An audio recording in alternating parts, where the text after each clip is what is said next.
He is on Rise and Shine. Absolutely not. Oh my God. Oh shit. I'm just so sick of him.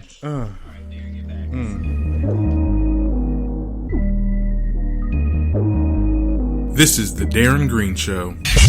What up, I'm Darren Green. And it's Prince Derek Dahl. And you're listening to The Darren Green Show. If this is the first time you're hearing our voices, please hit that subscribe button on YouTube, iTunes, Google Play, and anywhere else you listen to podcasts. And as always, follow us, or follow me rather, at TDGS Official on Twitter and Instagram. And you can follow me at The Derek Dahl on Instagram, Twitter, and Snapchat. Okay, and we have a guest. We do. Today, we have the pleasure of having James Davis with us, who's also a co-host of Queered Millennial, the web talk show that I'm a part of. Welcome, James. Thank you. Hello, everybody. Hey, somewhere they can find you real quick.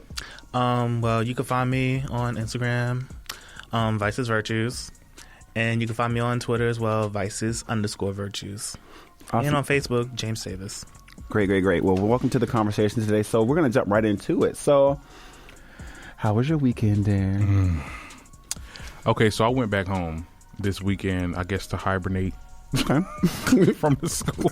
Because, no, it gets... Look, there's times I'm like, I got to get out this damn dormitory. I got to get out this damn area, the city. Mm-hmm. I mean, I like the city, but it's just, I be needing time for myself. And I went home to some bad company, child. Yeah. Bad company? Bad company, child. Tell me all about that. Look, just some old people that like old as in old, or like former friends? Not old, but former friends that I knew from my high school. And, you know, we've we came back together for a little reunion, and it just wasn't in the cards, I guess. It was a sign that, you know, I need to... That you outgrew them? Yeah. It happens like that. Mm-hmm. Because I don't know. I mean, I thought, I'm like, is it me? Like, when people just do not change. Some people change. Some people are stagnant and grow at different speeds. Right. So it's very possible that you outgrew them, or that your interests aren't the same anymore, or that the relationship. Yeah. Did you keep in contact with them while you were here at school, or you kind of fell out of contact? Because there's two of them. One wasn't from here. Well, he was from here, but he moved away from our hometown, and he was coming back for the weekend, and he's kind of like the glue to all of this. Because, you know, when I come back home, I don't really see the other one. You get what I'm saying? So this is a friend of a friend? We all were kind of friends in high school, but we kind of like drifted apart after graduation. You know how that goes. Right. Okay. But yeah, nevertheless, it just wasn't good company. It was a whole lot of issues going on. I didn't want to put their businesses on my show. You get what I'm saying? Because, you know, confidentiality. They ain't we ain't signed no waiver. Sure didn't. Period. But what's T says? All right, let's not be messy now. If you want to okay, all right. They're not gonna listen to it anyway. Because that's the shade. See, that's not real friends. Because if they were your real friends, they be like, listen to your show. What you say about me on your show? But I bet you I'm not gonna get this text message. So one of them has a little bit of a drinking problem, right? And okay. Well, we're going there. It's kind of, we're there. Look, let's get to it. You told me to say it. Hey, let's go. Okay. Ooh, child. All right. So basically, when I hang out with this person, and I'm not to be that rude, but you always have that person that you hang out with that is the turn up person, right? So every time we see each other, we do drink, and I've noticed that things have been going south sometimes, and when we all three of us got together, and, you know, liquor was drunk and things was said, you know, out of confidence and stuff like that, I was kind of to blame, you know. Oh, why did you give her liquor? Or I'm like, she a grown ass woman, right? Like, I shouldn't be accountable for that, right? No. Like, if somebody tries to wild and we out here, you know, we grown, you know what I'm saying? I held my liquor. I was just as drunk as she was. Mm-hmm. Okay, and I was fine. But she tried to blame you for something? No, the other one, because it's like, but you bought the liquor. Oh, you bought the liquor and the other person drank it, so it's your fault? Are they underage? No, she older than me. Oh. I don't understand the problem. That's what I'm saying. Don't transfer your problems. So that's why I had to say, like, when people was getting dropped off, I was like, okay, I didn't want to make it seem like it was an issue, because you kind of made it seem like that when we was in the car and she was wilding, like, oh, well, you were the one that brought the liquor. Like, I was like, okay, I get it. You can lead the horse to water, but you can't make them drink all the vodka. Oh. And that's on period. Period poo. But see, even when I tried to explain myself, he wasn't at that point. He wasn't even trying to talk. That's like, where you fucked up at. What? I'm not explaining shit. No, I wasn't trying to. No, wait. I wasn't trying to explain to be like, look, Absolutely please not. don't be mad at me. But I was just like, well, look, I mean, hey, this is what we regularly do. She started wilding. I don't know what the hell happened because we was drinking. We was fine, cool, collected, talking outside. We got into the car and we started going places because we was waiting on him to pick us up. She was like, oh my God. I'm like, girl, what's going on? Like, you was not acting like this before you got in the car. Sis was drunk and triggered. That's all. Yep. It happened. Yeah, because they have issues. Oh, between the two of them. They had nothing to do with you. And I'm the glue. That had nothing to do with you. Yeah, that's what I'm saying. Don't deflect it on me. That's like one of those moments where you got to sit back and just eat your popcorn. Right, and get the hell out of my car. Good night. Right. Period. So I'm like, next time we drinking 3%. Y'all bitches Wine get wine coolers. coolers. We Okay. drinking wine coolers, okay? Because What you're not going to do is stress me the fuck out. Absolutely not. exactly. And then I got more stressed out coming back here, and I'm about to come for NJ Transit for a little bit right now because you know what? You know them, and y'all from Jersey, y'all know about the NJ Transit. You know It's well overdue at this point. Yeah. Read their eyes out. Period. Okay, so you know the train that you get on, not the one that has two floors. It's the regular old one that they still be using. Mm-hmm. I got on that to get back to Newark, right? Because that's where I get off at. Okay. But there was so many people in the goddamn train that I couldn't even get out, and I had to get out when I went to New York. I had to go all the way to New York To get out of the train? to get out of the train. It was that crowded. Your feet don't work? That's wrong. There was so many people walking in, I couldn't even bogart my way out. Yeah, no, they have to be able to allow you to get off because that's ridiculous. That's ridiculous. They letting too many people on the damn train. So when I got to New York, and I have to mentally prepare myself when I go to that damn city because, you know, I don't go out there that much. So I got to be like, all right, I got to know where to go, take it. Child, I was going through it. I had my bags with me. I had detergent for my clothes because I was bringing stuff with me. I'm over here trying to go to the damn WTC building, the World Trade Center building, and bitch, that damn pathway was closed. I had to take the damn ferry. And it all goes back to NJ Transit. Like, what y'all doing using them old ass trains? I love it when they use the 2-floor ones because, I mean, that fits everybody. What's up with that? Forgive me, y'all. I just feel a little like I can... Oh, Lord. I'm on my andro cycle, and so I'm sweating a lot lately, and I feel like I smell like a man, so I just got to get myself together real quick. But yeah... I'm sick and tired of you. I'm tired of me, too. Whew. Yeah, NJ Transit is a mess, but... Trash. I think they're supposed to be doing like some repairs and like upgrades, so... I would hope so. It'll take a while, though. You know how that goes. They about to be like the Scepter. Oh, well, our weekend was kind of weekend was kind of lit, and I say our because me and James had the privilege of co-parenting this weekend for work. We spent the weekend in the Poconos with a few of our clients and coworkers doing a street smart retreat, which is like a offsite intervention. yeah. And we had an amazing time. Like, I feel like I learned so much about myself just being there as an emotional support for other people. Right. But it was an amazing, amazing time. Hashtag fuck them kids. There was there were many great highlights. Right. Even they say it. So it's like, it was great. I just feel like being in the service field that we're in, there are so many young people that really just need people to talk to, you know, about the issues and situations that they're going through. And in this world where, you know, social media has its own little thing, or when you can find your in crowd basically anywhere, there are still so many people who don't feel a part of something, you know, and it really opened my eyes this weekend that I get the privilege of being someone that can bring other people in. Huh? That's cool. You gotta invite me back in. Gotta invite you back in? Oh, sure. But yeah, there you go. So yeah, that's what I did this weekend, and slept yesterday all day. Woke up last night to my fucking food being thrown in the goddamn trash. Oh no. I'm trying this whole housemate situation thing, but I'm annoyed. Like I told you, you're better than me because I was spurring kick somebody down them porch stairs real quick. I'm so annoyed. Like get the fuck out. Right. ASAP after this shit. Like, my God. Like, but it was an accident. She's the new housemate. Okay. And she asked another person about stuff that was in the fridge. One of the girls that lives downstairs kind of abandoned their apartment. So the other was like, yeah, that's all her stuff. So she basically just threw everything away, not knowing that I just went food shopping last week and bought stuff and put it in there. So I came back, I walked out, and it's like 11:30 at night. I had literally just woken up, and I walked in the kitchen. I was like, I'd have been there like Tanisha. I opened the fridge and I was like, oh, this is clean. This is too fucking clean. What the fuck is going on? I'm like, what is? I was like, you know, it's not even your fault. It's not you good. Look, honey. It's not your fault. I made me some damn eggs before I was frying pork chops after midnight last night.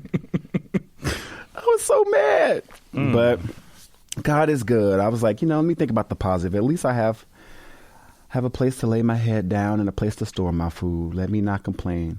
It's like last week was my champagne. This week it's my food. Next week it's me kicking somebody down the steps. Period, poo. And James, anything else special about yours? Aside from this weekend, not really. I got home, I slept, and I slept.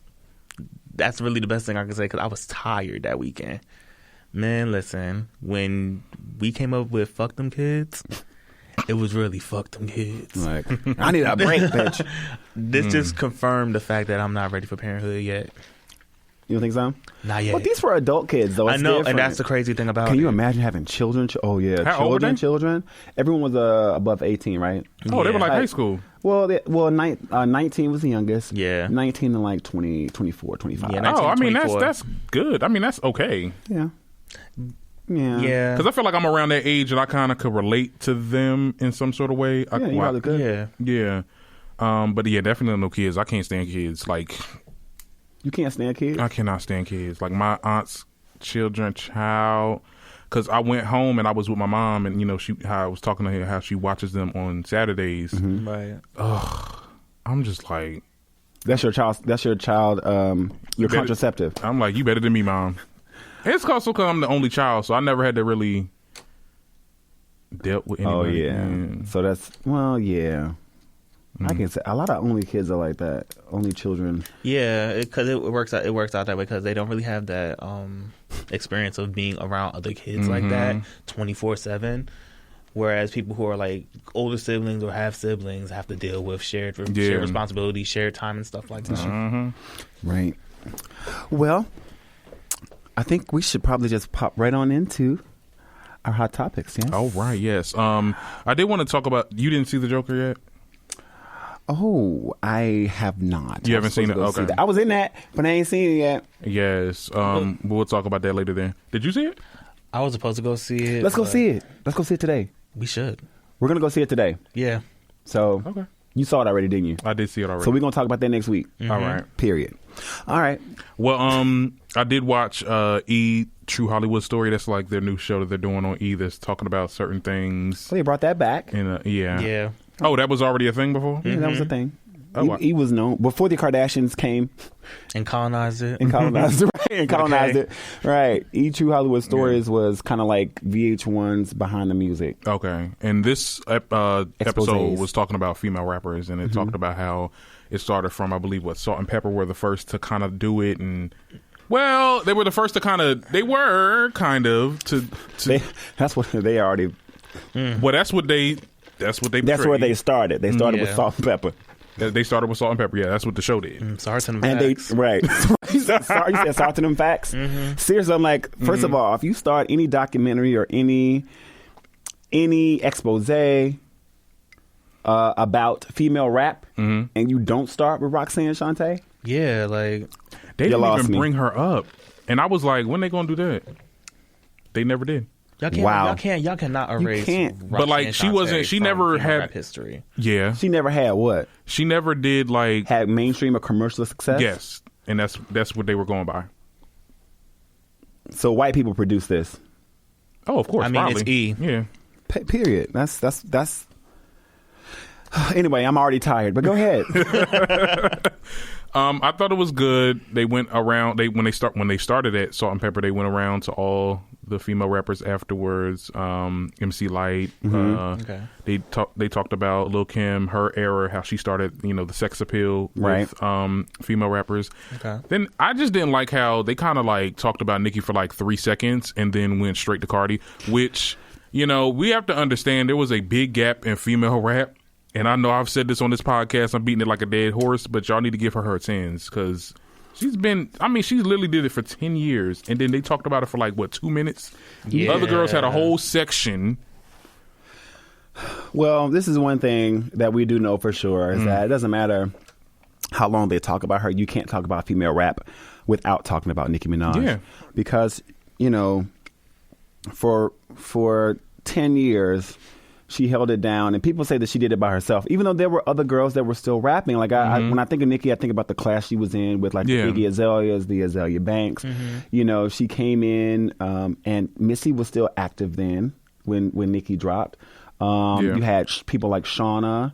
Oh yeah. So I mean, there were other female rappers.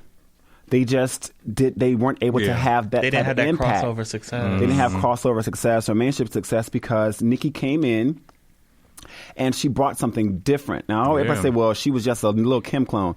Okay, y'all talking about wigs and a look.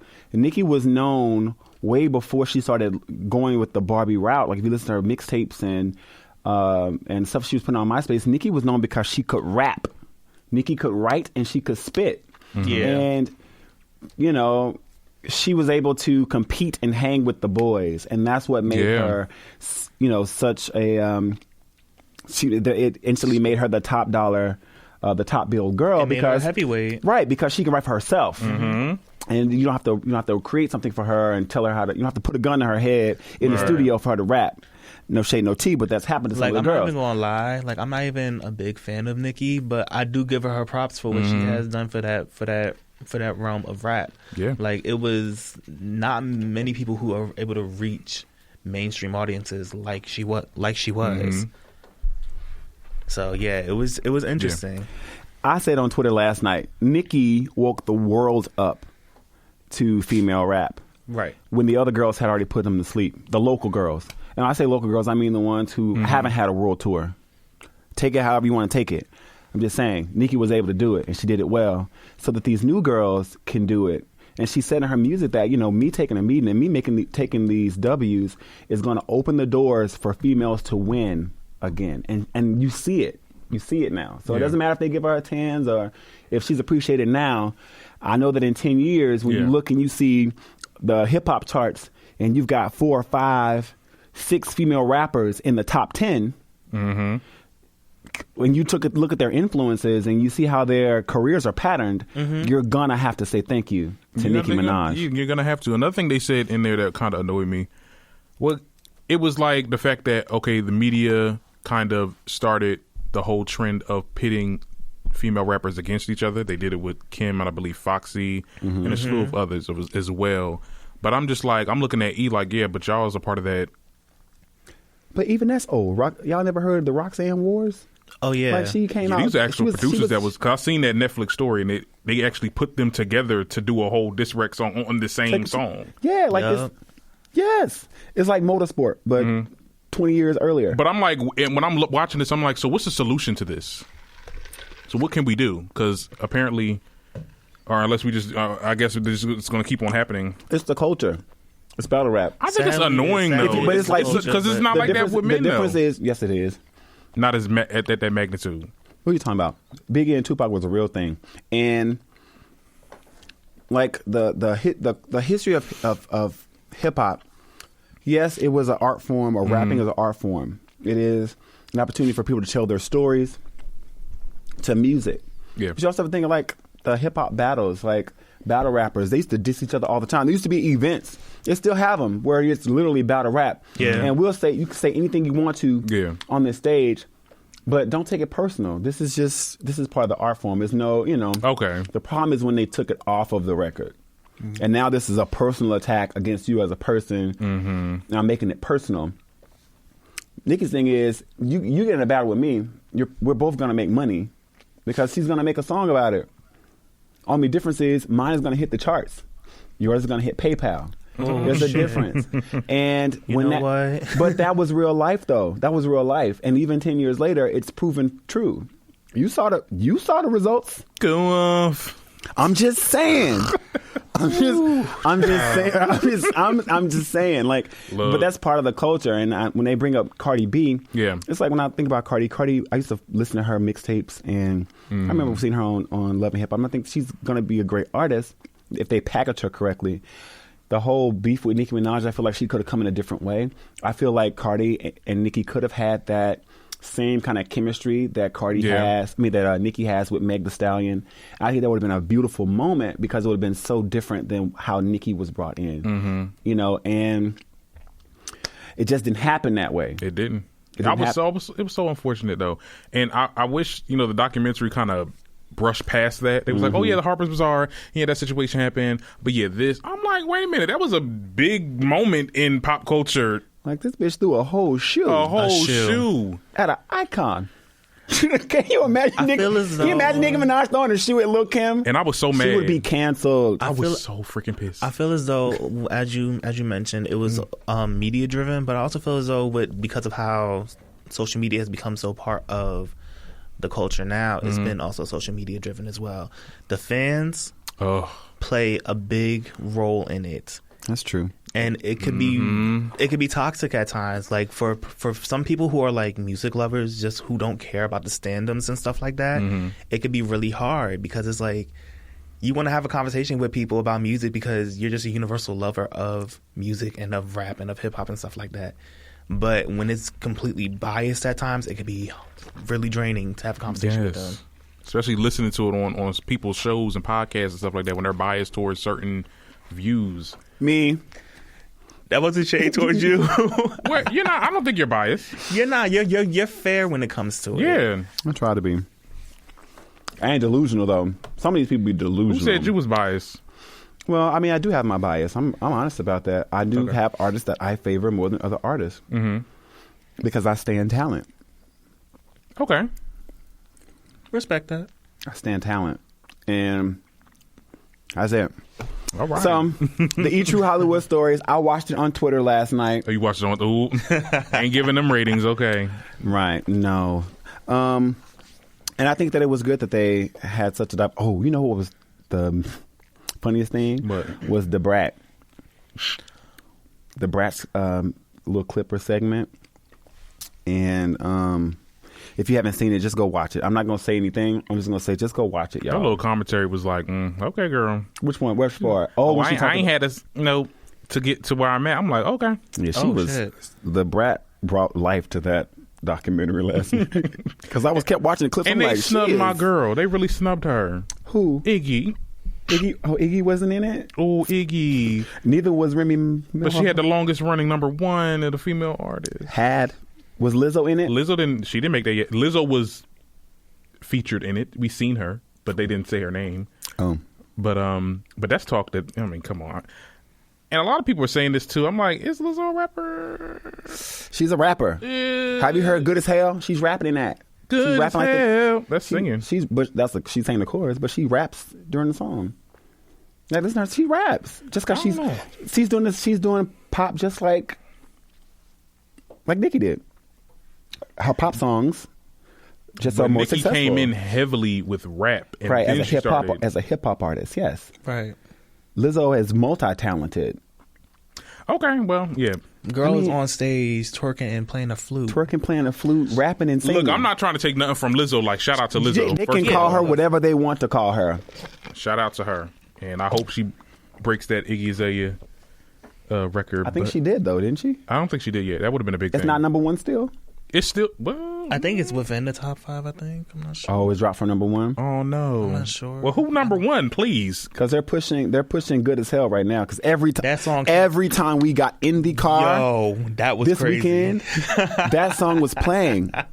Every time we got in the car, Good as Hell. That's an old song too. That song came out 2016. My nails. Yes, and I love it. Look, shoot, I love that song. Who #1 right now?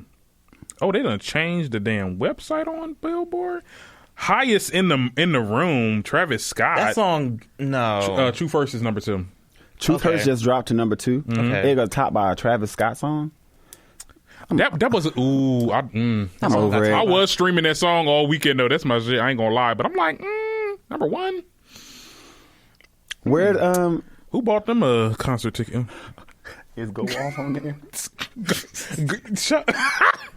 Ain't Go Off ain't Go That's Off a hard no. number Can you 300. look at the top 200? I just want to see if there's an album Top on there. 200? There's an album I'm looking for. Ain't Lil Kim ain't nowhere on these charts. She sold 1,000.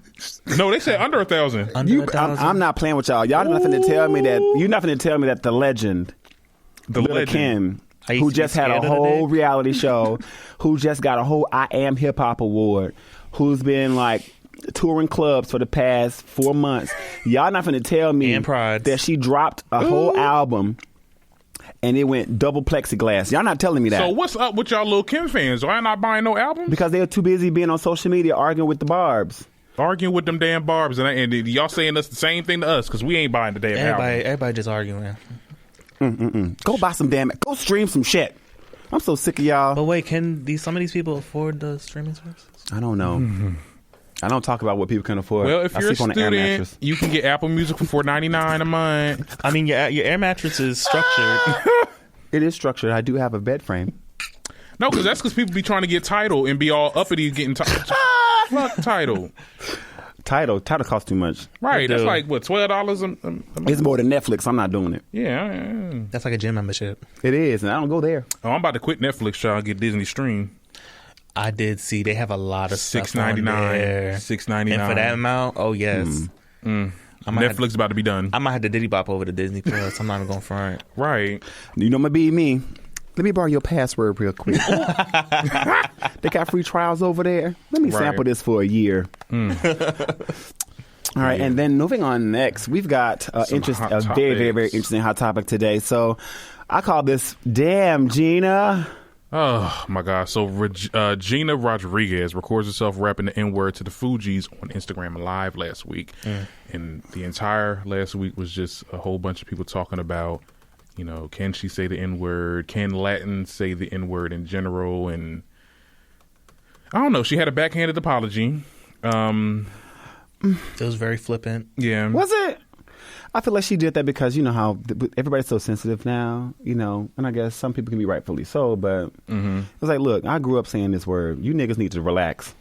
Could you imagine if she actually put that into the apology? She probably said that behind closed doors. That's what I felt the apology gave. It was like, all right, well, I know y'all are probably offended. I apologize to those who I offended.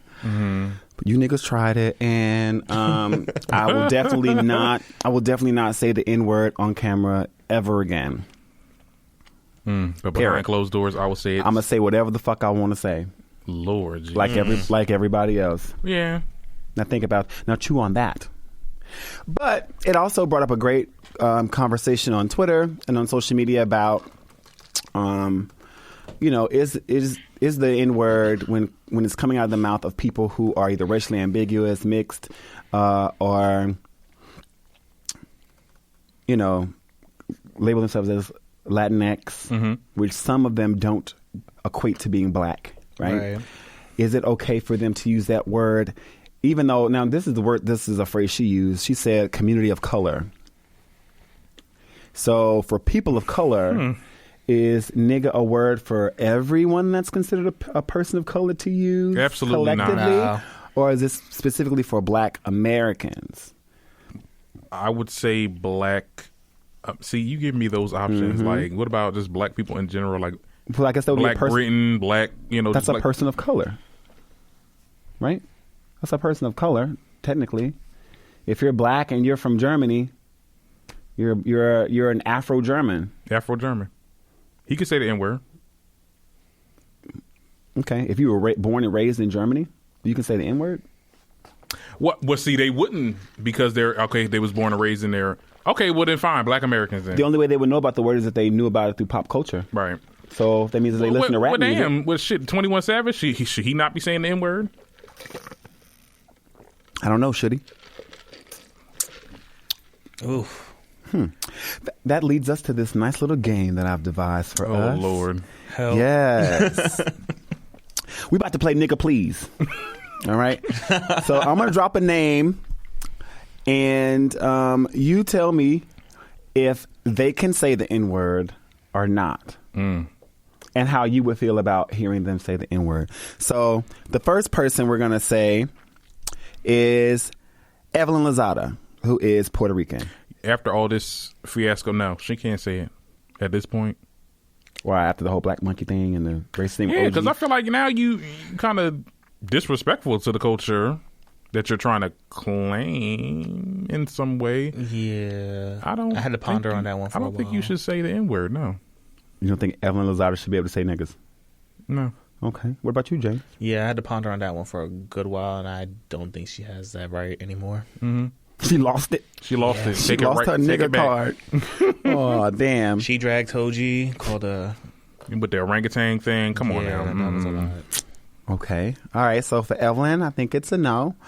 What about Tatiana Ali? Ashley Banks.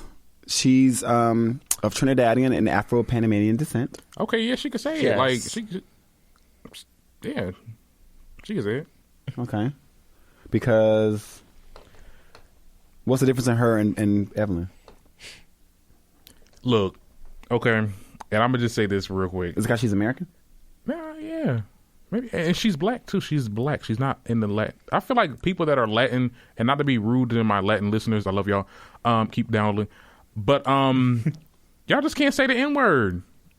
They just can't. It's gonna be anyone who's Latinx that you cannot say the N-word. If y'all got a touch of black in y'all, you cannot say the N-word. I'm sorry. A touch of black. So we have to start talking about what is blackness and how is it measured. We'll the say proximity to blackness. And you said earlier before we started that it couldn't be how much black penis they took. So we'll get into that too.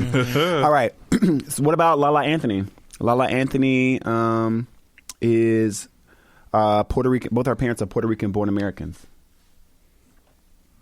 Okay, they're Puerto Rican. She's fully Puerto Rican.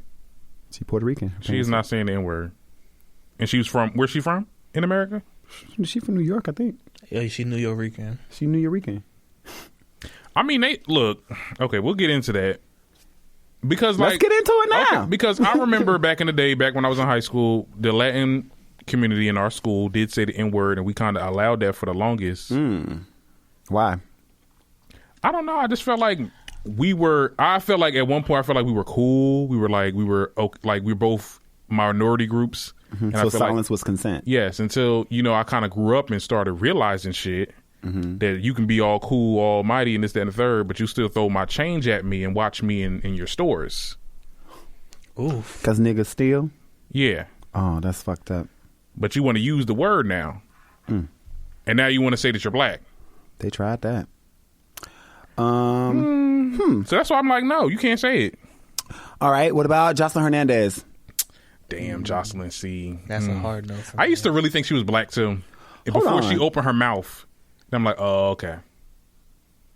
So James, you said it's a hard no? Yeah. What makes it a hard no? For me, it makes it a hard no because of the fact that I've seen how she acted towards black women on the show, where she had that superiority that she had. Mm-hmm. Because she's a Puerto Rican princess. I don't care about the name. I just see the disrespect. Mm-hmm. Like, you completely dismiss, first things first, you dismiss Stevie J's first baby mama, Mimi, as saying, hey, mate. And it's just like, there's so many things that are triggering her around the way she... Oh, you're right, because I can't lie, though. I was hey man people for like a good 6 months after that. I mean... I see your mate, I feel like you know who you are. It was a memeable moment, don't get me wrong, but... the history behind it is. Well, she called her a maid because Mimi actually has a house cleaning service. She's really a maid. Hey, me. I know that. I'm tired of you. I know that, but it's just the fact that the history behind it kind of like is really a bit like, oof, you don't want to go there. Okay, because if that's the case, the hey Consuela, you don't want to do that. Right? Because can we use y'all derogatory slur? What are they? We don't even know what they are. And see, I have so much respect not to say it. Yeah, I'm not going to say that word. SPIC. So you knew what I was in. Yeah. Oh, okay. Yeah, I wouldn't say that either. You know, it's crazy because we're more. I feel like because we're more sensitive to the N word, because we know what that we know what that feels like for people to throw those terms at us. Yeah. Like, we don't feel comfortable doing that to other people, but people feel so comfortable in using things that have been used to, you know, degrade us because we still use it. I think us using it makes them feel comfortable with using it against us. But that's another conversation. Ooh, this is a good one. Cardi B. Hell no. Oof. You don't think Cardi B should say niggas? After this whole situation, and she did respond to that on Twitter now because, you know, she ain't got no Instagram right now. She not on Instagram no more? Oh, Atlantic was like, honey. Oh, after shit. She is not on Instagram. I'm like, oh, did she block me? I'm like, oh, she don't. Shit. She might have blocked us. I don't know. Look, but no, she said, oh, well, it was something that people was criticizing her on Twitter, like, because that question started to get asked. Like, well, shoot, can Cardi say it? They got pictures of her parents out there, and they both, that dad don't look Trinidadian, honey. But what is exactly looking Trinidadian, to be exact? Because, I mean, with being part from the Caribbean, you're you have various looks and you have various looks to you because of the fact of so many influences from your background and stuff like that. Like, for different example, colonizers and stuff like that. Yeah, like, for example, my family is Haitian. Okay. But a lot of people wouldn't be able to look at some of my family members and be like, oh, they're from Haiti, this and that, they're blah, blah, blah. They might think, oh, they're from, for example, they might look Dominican. Like, some of my maternal side looks like they're from the Dominican Republic, but they're straight up from Haiti. So it's like you don't know how to exactly address that when it comes to. Isn't it the same island though? It is the same island. However, because of the cultural differences and the different colonizing, but it's the same people. When you think about it, yes, it is. But at the same time, when you think about the different colonized countries, the dark skinned folks versus light skinned folks. So if you have light skinned Haitians in your family, they look Dominican because Dominicans that claim being Dominican are usually the light skinned people, right? But if you were dark skinned with dreads, like, oh yeah, he's definitely Haitian. But like, no, I'm from. I've gotten so many different things. Some people said I look like I'm from the Virgin Islands. They said I look like I'm Jamaican, like I'm from Bahamas or something like that. But I'm like, no, I'm Haitian American. Haitian American. You're like another nigga from Newark to me. You know what? Yo, I'm disgusted by you. Oh my god! Like I'm over me. All right, so Cardi B, y'all said no. What about Lloyd Banks? Who? That's a name I haven't heard in a while. Lloyd Banks was a G Money rapper. G Unit rapper. Well, Christopher, his name took me out Googling him. Christopher Charles Banks. That's his real name. But he is. Come from? His last name is Lloyd. But he's African American and Puerto Rican, so he can say nigga, right? I mean, I guess. Yeah, that one. Yeah. Can his so with him being mixed, with a dad being African American and a mom being Puerto Rican, is it okay for his mom to use the N-word? His Puerto Rican mom? No. Okay. Hey, Misha, you're okay. What about J-Lo? Hell no. I don't know, bro. She's Americanized. Americanized? Like, it's like, okay, that's a word I made up. But it's like, yeah, she's okay. No, she's assimilated to American culture. Yes. Okay. She dealt with Diddy. Same thing with Gina Rodriguez. She can't say nigga. Like I said before, the proximity of your blackness does not have to do with how much penis you've taken. Oh, you're right. Mm-hmm. So Mariah Carey. I mean, she can. She can. Yeah. Yeah, and looking back at her history, her ancestral background, her father is African American and Afro Venezuelan, correct? Yes. And her mother is Irish. But this is what I said. I give mixed people a they can say it. You can give them a side eye. I'm not gonna give them a side eye. They can say it, but it's just I'm talking about the Latinx community. Oh, because they said they're their own race, and we are. Oh, that's a lie. But it's a lie. It's a lie. Oof. Okay. And then you have this umbrella. People say, we're all just one race. We're all part of the human race. Well, science says something totally different, but okay. That's true. You know, ideally, we're all just human beings trying to make it through this thing. But if we're talking about genes and DNA and actually evidence, You have 3 types of people. You've got Negroid, Mongoloid, and Caucasoid. And then you have the mixes and the variations of those races of people. So it'd be, if anything, Latinx would be an ethnicity based on where you were raised and the culture that you were raised in. You know, I always talk about Latin people being mixed race people who speak a different language.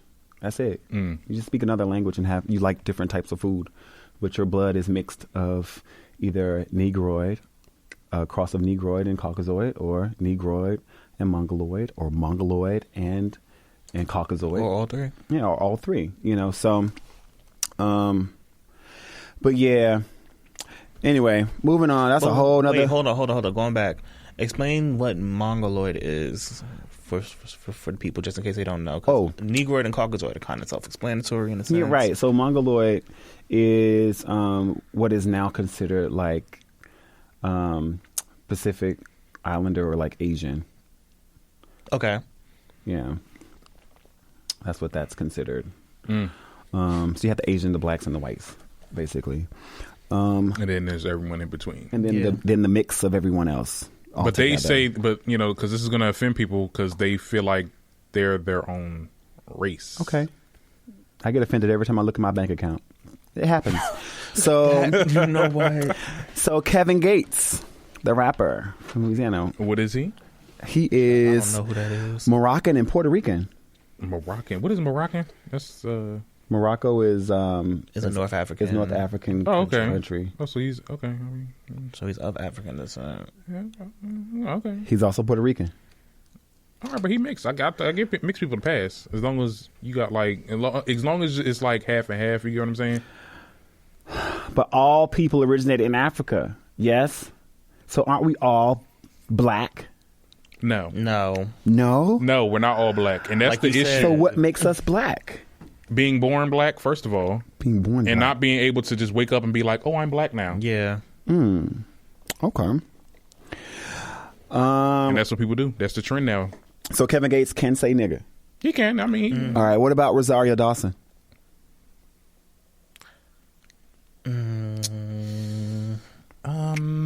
Who is that?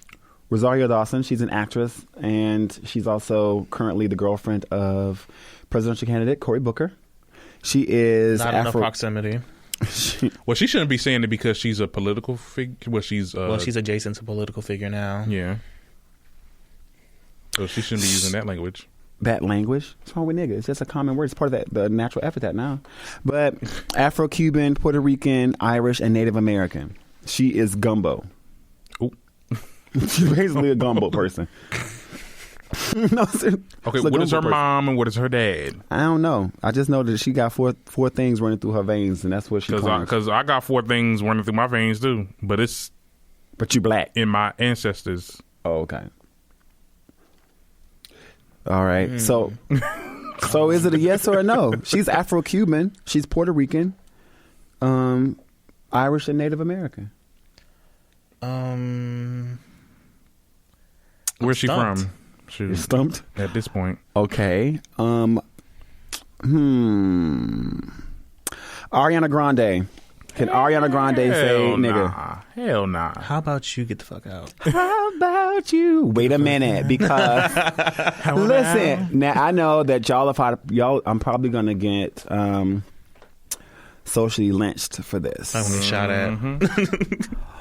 But if Ariana Grande, who used to be the whitest female in the world when she was Cat on Nickelodeon, she getting darker every year, don't she? She want to be as one of us so bad, and I love her. It's like she molts. Right. She just turns darker. Love her down, though. If Ariana Grande at this point dropped the N-word in one of her songs, it's going to go number 1, and I'm going to stand even harder because you got to have some balls. Some balls. But I just feel like Ariana could sing, nigga, and I'm just going to relate. See, I ain't going to lie. I'm not going to lie. I would listen to that in silence. I'd be like, oh, yeah, fuck her. But you know what? This is a bop. This shit is a bop. I thought she said the N-word. I thought she said the N-word one time in Rings, because when she was rapping real fast, I thought I heard nigga. I'm like, ooh. Like, girl. You know, I had to look on the damn lyrics. I'm like, oh, she said that. All right. Wow. I was about to you be seen like, it? Little girl. Right. Well, I give her a pass. I would do this in public. But I'd be like, I cannot believe this bitch done. This N-word. Like, you be the one outraged in public. I'll be outraged. Child, that's how I be with Cardi. Well, shit, I separate the music. Yeah, I separate the music from the person, the artist, right? Yeah. Okay. Mm-hmm. Right. So Ariana Grande is a no. She can't say niggas. I don't think she would though. I think she's a little bit respectable. Yeah. I don't think she would do that. Oh, but behind closed doors, she's rapping looking ass nigga because she is a barb down. She's a barb, honey. So I don't know. And Nicki probably be letting her like, go ahead, girl. That's part of the culture. Ooh, talking about rapping lyrics because they like it. Can Kim Kardashian say the N-word? She has black children. If she says the N-word, I will freaking... I'd be like, bitch, you fucking tried it. No, she cannot say no N-word. I don't care if you Armenian. Armenian is what, the blackest Caucasian? Is that what that means? That's what I always heard. She's Armenian. They're like the blackest Caucasian. Wow. Really? Yeah. You never heard that? I never heard that. People say, oh. Well, I'm not the first to say that. They're Caucasian with a tan?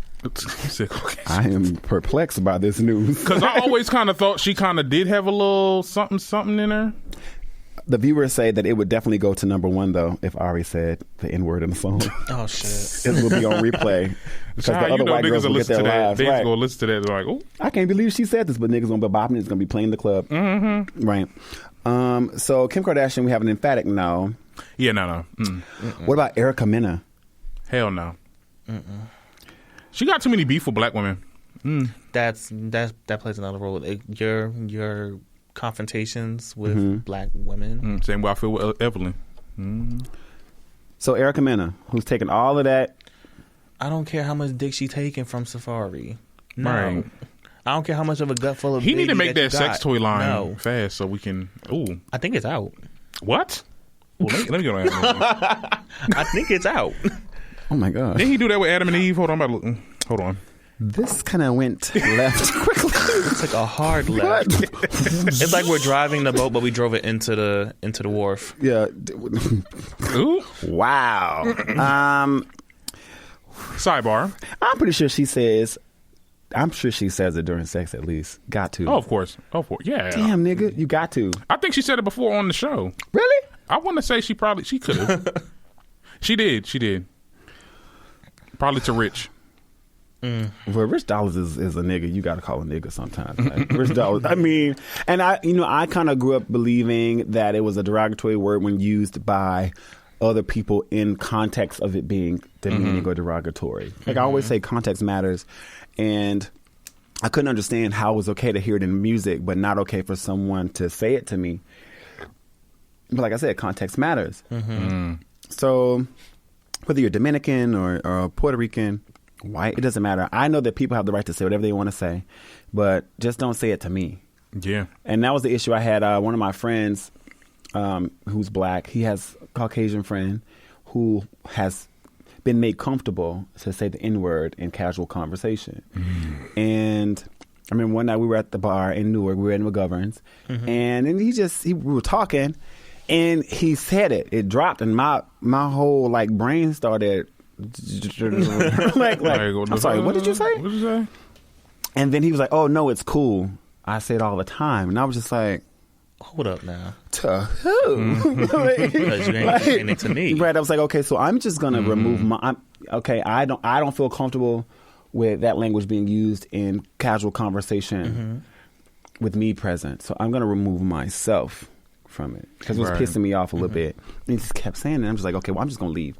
It was so fun to be with y'all, but I can't. I talked to the black friend. He was like, yeah, he was raised around. He only had black friends, and so I said, in his mind, he's kind of been given a pass. Yeah. Right. So that's when we did the game. Like, who gets a pass to say it? Whether you were white and you only grew up with black friends. Somebody gave me the example that if you were a white kid raised in a black foster family and they use it in casual conversation, do you then have a pass to say the N-word? Because that's part of the dialect, your cultural influence. It was natural in your way of speaking, right? So do you think they get a pass? For me, it was you knew you wasn't black. It's a hard no because look, when I was in high school, we had this one white girl that was obviously from our town, and she spoke like us. She acted like us at some point, but she never said the N-word. I don't know about now, but she never said the N-word. Mostly because, people would check her on it. Right. And secondly, I feel like she did kind of respect the culture enough not to say it and to know what that word did to us and how we're using it, I guess. And yeah. Right. So if a white person can do it, the Latinx community can do it as well. So that's what you think? You feel that if a white person can do it, that will open the door for them. If they can refrain from saying it. Cannot say it. Yeah. Right. And I think in relation back to the Latinx community, especially with identifying with their blackness, being if they're Afro-Latino or not, it can be very hard because, like it was mentioned before in many conversations, it wasn't until recently that a lot of Afro-Latinos were starting to claim their blackness. Yes. And granted, convenient. Granted, it can be convenient, but also I also understand the fact where you can also start learning your history and start researching your history, right, and then wanting to learn more about your African heritage. And there are some who, even though they know their African heritage, still deny it and still don't want it. Like, prime example, my ex, he was Puerto Rican, but he was an Afro-Puerto Rican. And he showed me a photo of his grandfather. And when I tell you his grandfather looked just like Florida Evans, I was like, so you do realize that there's some black in you, right? He's like, yeah, but I don't claim it. I'm like, well, still. And then he showed me another photo of his father. And his father like John Amos. James! damn. And so I'm like, it's a clear dissonance between, and I've realized why there was a dissonance between him identifying with his blackness and being able to embrace it properly. Because they look like they were poor and lived in the project. No, it's because I guess it's because it was from his paternal side, and his father wasn't part of his life, and so you grew up primarily with being Puerto Rican. Yeah.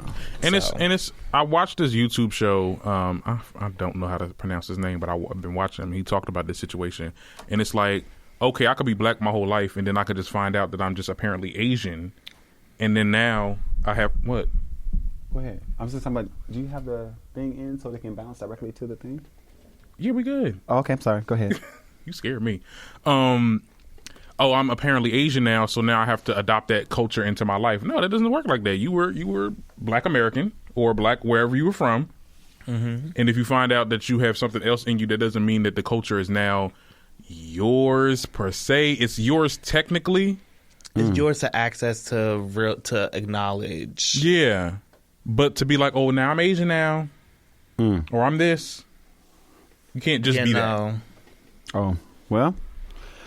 We got to move on now. I mean, I'm thinking like, well, in other words, conversation. If you're Black American, don't say it. All right, Manny Love from Facebook says, I think it all depends on if you're the type of person to be offended by it, because I have white friends who say it and I don't really care. Ooh. Well, all right, let me tell you, because I was in a school where there was predominantly white kids. And I ain't gonna lie, there was situations where I was friends with some white people that said it in my presence, and I couldn't say nothing because they would have kicked me out their car. We was out wherever the hell we was out. Because I used to go out. I used to go to school up in the Poconos area. I allowed it, and now that I look back, I'm like, you should have walked. Yeah, because there was some things that she said and things that she's done that I'm just like, girl, you low key racist. There's no such thing as low key racism. I had to let my friends. Once you have it, you have it. I had to let my friends at Montclair know when I was going there that, look, this ain't gonna be allowed. Yeah, point blank. Period. Setting your boundaries. So that's why I'm so passionate about this now. Like, you cannot say it. No. And it's crazy because the breaking point was one girl had asked me how my locks were. How did I get my locks? She used to ask me that question every single time she brought one of her friends around. I'm like, I've explained this to you numerous times. I'm not going to explain it no more. And another thing, we ain't going to be using this word in my presence. Right. You use that word in my presence, I'm going ape shit on you. Period. Exclamation mark.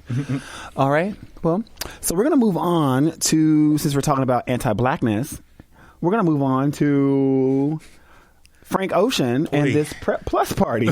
Oof. All right. Yikes. So let's talk about it. And before I get into it, first of all, there was no media coverage on this. I had to literally go onto Second Story blogs and freaking Azalea Banks, not Iggy. One of them azaleas. One of them azaleas. I had to look at her goddamn live to figure out what the hell was going on here. So after throwing a reportedly underwhelming Prep Plus party in Brooklyn last Thursday, Frank Ocean hosted a new episode on Beats One of his show called Blonded, and dropped his new song DHL. Did y'all listen to that? No, I didn't get it. I listened. I didn't get it. Like, what are you trying to say? I gotta look at the lyrics next time I listen to it. feel like you have to be on a myriad of drugs to listen to that song. Well, I don't do drugs, but I can definitely drink and listen and be like, oh, because I got drunk and listened to Solange. Oh yeah, it got mixed reviews because a lot of things you imagined. Yes. You what? You see things you imagined? Yeah, it's a song off the When I Get Home album. Yeah. That was her that was the third one, right? The second, Yeah. Fourth album. Right. Yeah. But back to Frank. Out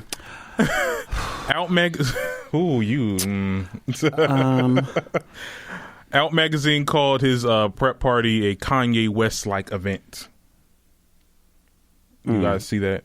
Kanye, I don't even know how to take what context to use that in. Kind of like the Sunday service rally. Like how he's using it for to promote his new gospel album or something. I guess, or to promote him, or to make him look in a different light. I don't know. I was skimming that damn article because I was like, what the hell are they talking about? But the one thing that was controversial was the fact that he was criticized about imagining the 80s nightlife culture with prep. Right. And I guess that offended people. Or offended people from that time. So I'm kind of leery on touching this because that party was sponsored by an agency that sponsors. Wait, are you serious? Yes. Oh shit. Yes. So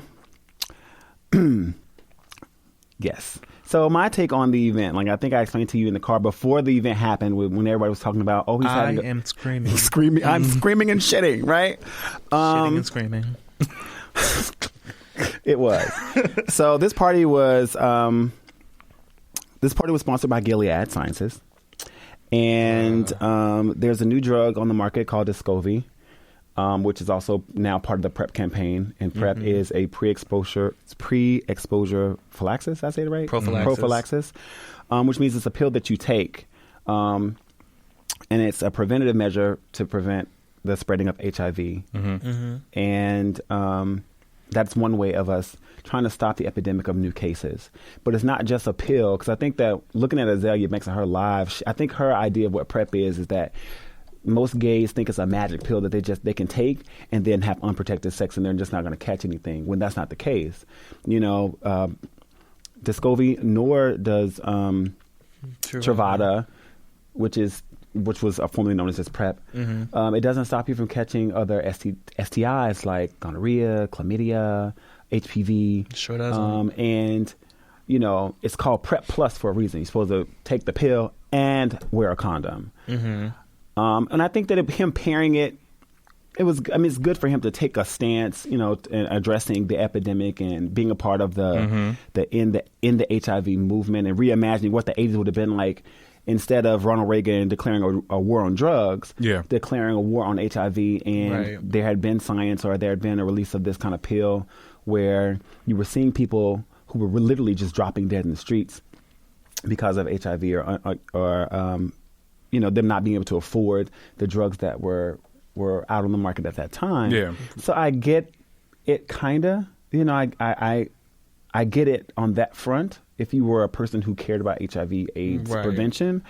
But as soon as I heard about this party, you remember we had a conversation in the car. I was like, I hope y'all don't think this is what y'all think it is. Like, everybody was going up about this party, and they're like, oh, I want to go, but the tickets are already sold out. The tickets are already sold out. And I was like, well, first of all, it's not that kind of party. I said, Frank Ocean is an artist. He has new music coming out. This is going to be a music video / release. And also the pre-EP Like, this is a pre-EP party. He's going to drop a song, or there's a new EP coming, and you always need to prepare for that. Whoever's supposed to be in that room has already been contacted and is going to be in that party. And anytime you see a black artist say something's going to be all-inclusive, what does that mean? White people going to be there. Mm-hmm. So folks are so disappointed that it wasn't a black queer space, or that they expected because he's a black queer artist. I feel like you're currently dragging me right now because I feel like that was definitely my stance on it. Because both as a health educator and as a fan of Frank Ocean, that's what you thought was going to happen? That's what I thought was going to happen. I tried to bust your bubble early. You did, and I didn't listen. But did I lie? Did the doll lie? You didn't lie. I didn't lie. I'm trying to tell like you. The song Solange had, I saw things I imagined. And what I imagined wasn't that. So it was just disappointing because while there were probably good intentions behind it, it was poorly executed, in my opinion. How exactly was it poorly executed? Because this is from a person trying to figure out. I feel as though it was poorly executed because of the fact that there was no real conversation that was had at this party. If you're going to be having the name of the party be Prep Plus, you're having it be a dance party. Okay, cool. You're having it be, as Derek said, as like a pre-EP party. It was a listening party. It was a listening party. But there was no conversation. There was no handouts. There was no facts given about what prep is. And what, no testing, no presentation. No testing, nothing. So it just disappointed me. It made me honestly look at him in a different light. Because being not a lifelong fan, but a fan since he first started out, it kind of made it disillusioned me. Okay. So to Azalea Banks' point, could it be that maybe he was trying to make this event out to be like, hooray, we got prep now? Because that's what a lot of people were saying that on Twitter. Like, okay, now that there's prep, now we can do what we can. Now we can. We can what? Buck? Yeah. We weren't doing that freely but without any what? I guess repercussions, apparently. And that's probably what he probably didn't mean that. The people who practice unsafe sex are always going to practice unsafe sex. And I think working in this field is kind of sad, but having a dance party doesn't change behavior. Like, sexuality is a behavior, whether it's a learned behavior, a social behavior, or whether it's something that people feel that you were born with. It's still a behavior because it requires action. And I think that for him to have this type of party, or with him having the type of platform that he has, I feel like the rollout for this party could have been better. And I think somebody else even said in an article on Pitchfork that if you had to ask how to get a ticket for this event, you weren't getting one anyway because it wasn't for you to attend. Okay. And I think that I'm pretty sure there were cameras there. We're gonna see if within the coming weeks we're gonna see video from this party. It's gonna be a package. It's probably gonna be part of his music video. So this was him as an artist being an artist and creating a moment so that he can gain a sponsorship and get traction for his music. Right. Hey, what's going on, Chico? But I think that the intention may have been there, but like you said, being poorly executed or the message not being clear, that is the problem. And I think that I'm hopeful that other black queer artists, are taking note, because I'm pretty sure that in the future we're going to replicate this and try to do it right. You know, so. And then also, I think for me, as a part of being a part of this community, wishing that we did have more black queer spaces to be able to go to and enjoy is something that I'm missing. Because you look at it now, for example, with New York, everything that's black and queer is pretty much shutting down or being invaded by others. Right. And we only have very few. Shout out to like Trappy Hour or the Trappy Hour at Harlem Nights in Harlem, and other places like Alibi Lounge in Harlem as well. It's just like we barely have spaces to go to anymore, right? Because all of them are being closed down. Do you think that's because it's a push towards us being all-inclusive in the LGBT community? Are we opening up to a space where we can all party together all the time? where there's no real need for black queer spaces. And there's definitely a need for black queer spaces. Let me just say, because there's definitely a need for black queer spaces, but it's also not only with like having fun, but also places for us to be able to feel like we can let our hair down. We also need to heal as well from certain traumas that we've all been through and stuff like that. Right. And sometimes you just want to party with your family. Exactly. You want to be able to feel like you could identify with a look in the room. So on the flip side of that, y'all know I play devil's advocate. Do you feel that there are maybe white queer people that feel that way, or that they're tired of going to parties and there being blacks and others there? Like, for them to protect, because they have the access and they have the means to have their own white queer spaces? Well, no, because I feel as though when something new, like, will be new and shiny and pretty to them. So it'll be something for them to play with or fetishize. Because that's something that is very big within the white queer community. Is it? Oh, fetishizing black queerness? Black queerness, yep. Or even taking on, quote unquote, these black scents and stuff like that. Black scents, our mannerisms, culture. Our cultural costumes. Hi, sisters. Okay. The who? Listen, I'm tired. Look, you ain't get that terminology? What does that mean? Hi, sisters, James Charles. Oh, I don't follow. Now, keep in mind, there's somebody that works in our job who likes James Charles, but that's besides the point. The makeup artist that got dragged. Yeah. Oh, yeah. I don't really follow him or Jeffree Star because they're both trash to me. Basura. La basura. Throw the whole makeup industry away. Okay. Right. Shout out to Fenty Beauty. Shout out to Fenty, yes. Shout out to Jackie Aina as well. Yes. And Juvia's Place. And the Crayon Case. Shout out to 2%. Or I'm like Issa Rae would say, everybody black. I'm rooting for everybody, but you know what? Period. Ooh. Perfect segue. I'm rooting for everybody black, but not everybody feels that way. And the blogs are saying that Todrick Hall may not be rooting for everybody black. All kinfolk ain't skinfolk. All kinfolk ain't skinfolk. And I think I'll take the lead on this topic. Okay. So, in the blogs or in the media this past weekend, and people have been talking about Todrick for years about how he's kind of like, I won't say he's anti-black, but let's just say that he favors other unseasoned things, because I think most of his boyfriends have been unseasoned. Purdue chicken. He prefers just white bare guys. Chicken breasts, boiled. But one of his former personal assistants came out on Twitter and kind of just spilled all the beans. Like, and I'm gonna breeze through this, right? Okay. And this is Tommy_Italiano. You can find him on Twitter, and this is like a major thread. So, in light of it coming out that he doesn't pay because we've always heard that he doesn't pay his dancers. And that he had an issue with one music video saying it was too chocolatey and he needed more white dancers.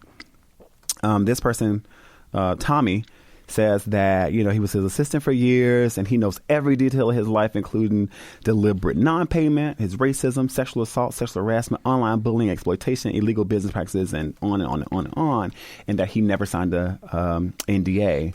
So he just spilled all the beans this weekend. He was saying that he was on tour with Todrick when he did Straight Outta Oz, which was the ratified version of Wizard of Oz. And Chester Lockhart, one of the cast members, I think, came behind Tommy and put his hands down his pants and grabbed his penis. And he said something to Todrick about it, and Todrick punished the assistant. Oh, hell no. Right. He also goes on to say that Todrick has an obsession with strippers and escorts. Which is not it's not. I mean, that's just a personal problem, but right. But he says he treats his employees like they're sex workers. He grabs their asses. He pulls their penises out in front of he pulls his penis out in front of them. Are these white people? These is the white people. You know. That's what they do. You finna say that's normal behavior? Look, it's not. I'm not saying that's normal behavior. No, that's ridiculous. If that's happening. Oh shit! I didn't see this. Oh, they got screenshots of He got screenshots of ordering men. Ooh. Oh, well, shit, I was wrong. Never mind. Oh, wow. Yeah, piece of shit, then. Well done. It's like that escalated. So who's calling Kamala? I'm calling the cops. Oh, and then there's also sexual harassment lawsuit that he settled earlier this year. Oh, he settled? He settled a... Damn, Todrick making me look crazy. He settled a sexual harassment lawsuit. Oh, well, there's just so much going on here. It's like... That's problematic. For real. Oh, and the thing about him and Taylor Swift being really good friends now, apparently there was a time when he was dragging Taylor Swift and the video came out. I think Tamar actually is in the video or something like that. Mm-hmm. There was just so... Todrick. So there's a lot to unpack with Todrick Hall over here at this point. There's just a lot. There's a lot. I'm probably going to tweet the link out again. But my issue with this whole situation is that we're kind of like watching the reinvention of like a RuPaul. And, there was talk about... RuPaul never did that. RuPaul, well, we don't know what RuPaul has done. RuPaul has been happily married for years, but there's always been talk in the industry about him, aligning himself with Caucasian power. And at the Emmys, when he accepted his award and did his speech, and we were talking about diversity, it was very shocking to see RuPaul stand on that stage surrounded by nothing but white men and women. And then trying to say that cast is diversified, which is like, what? Yeah. And so I look at Todrick, who is kind of like being built up into that next kind of, like he's in that kind of vein. And I think that he understands from a professional standpoint that, if you want to be mainstream, you have to go where the mainstream money is and where they buy tickets. And so even watching him transform from American Idol contestant to taking... very bland, unseasoned fairy tales and ratifying them for YouTube and being able to take that from YouTube to the main stage and having a tour. Making it a minstrel show. That's heavy. Making it a minstrel show, making money off of it and making other opportunities for himself. Like, he started in Kinky Boots. Mm-hmm. He's judged for, I think, maybe 2 seasons on RuPaul's Drag Race. He's been able, and now he's working as a creative director with, Taylor Swift. And giving her a little bit of spice that she was I'm looking missing. At Taylor like you. She's a gay man now. She's a gay icon now. Oh, she's a gay. So. But look at the gay man she's associated with. At this point, she's pretty much like a white gay man at this point. Yeah. So I don't know. I just, in my own personal interactions with him, I can pass on Todrick Hall. I think he's very talented, but when it comes to how you assert yourself in this space, and with so many people coming out against him, and this is a white man. This isn't a black person spilling all his tea. This is a white gay man. They wouldn't believe him. So I don't know. That's the sad part about it too. Mm-hmm. If it was another person of color or a black man, they wouldn't believe him. They just say he was hating. Right.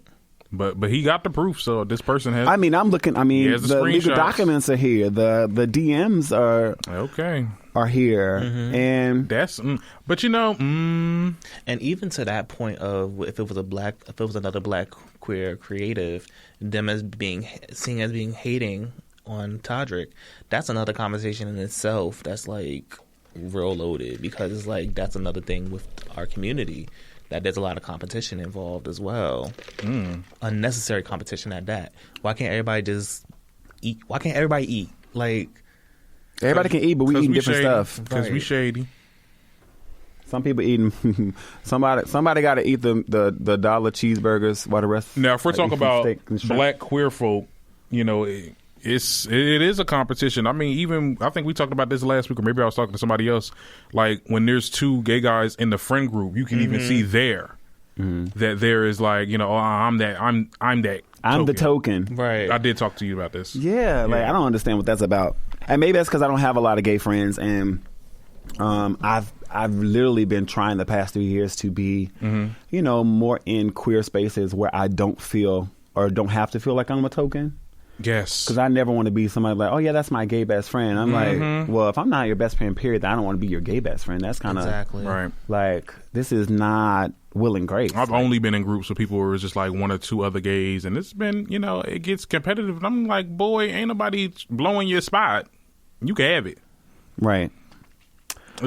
I want to be the wealthiest friend in the friend group. That's where my focus is. I mean, I want all my friends to eat, but if I'm going to be labeled as anything, I don't want to be the broke one forever. Oh, I've always been the broke best friend. No, I need to be the wealthiest best friend that puts us on private jets and planes, and we can. I don't know, because you can't trust people with that. When you got money and then you with people, you know what I'm saying? Like, it gets to a point where like, hey, can I borrow $10,000? Can you borrow what? Can I borrow $10,000? Sure, I'm gonna direct you to the bank. Which bank you want to borrow this from? What bank do you got? SunTrust. Oh, well, I don't do personal loans. Like, I don't do personal loans. But that's what I'm saying. Like, So I anyway, like people that are my equals. Well, so in the case of Todrick Hall, I think that we have to just kind of wait and see where this goes. I don't wish, ill will on anybody. I think that, like I said, I think he's very talented, even though he may have a lot of personal, social flaws. I don't know how I feel about this person spilling all of his beans. Like, you just have to be careful who you trust. But I just feel like Todrick isn't for us anyway. I never really. It needs to be outed. Well, yeah, I mean, the court documents are there. And I think that's a thing where it comes to, and it even ties into the whole Frank Ocean thing. That out of touchness of your community. While you might be a part of the community, you ain't for us like that. Right. Like, it sucks. Well, that's just, I mean, sorry to that queer. And we talked about this before we started recording. It was like, well, maybe back in the day or back when he was growing up, he was probably shunned by the black community, which isolated him, which makes him feel like now, since I got the power, I got the influence now, I'm like, fuck y'all. Could be. And it could, like I said, that could be his story, as far as who he flocks to and where he feels most comfortable, because when you grow up as the artsy black kid who also happens to be queer or gay or whatever, in the black community, sometimes it's really hard to feel included. It's hard to feel accepted. And because white people have a different view of homosexuality, they see it as a birth defect versus being a social life choice.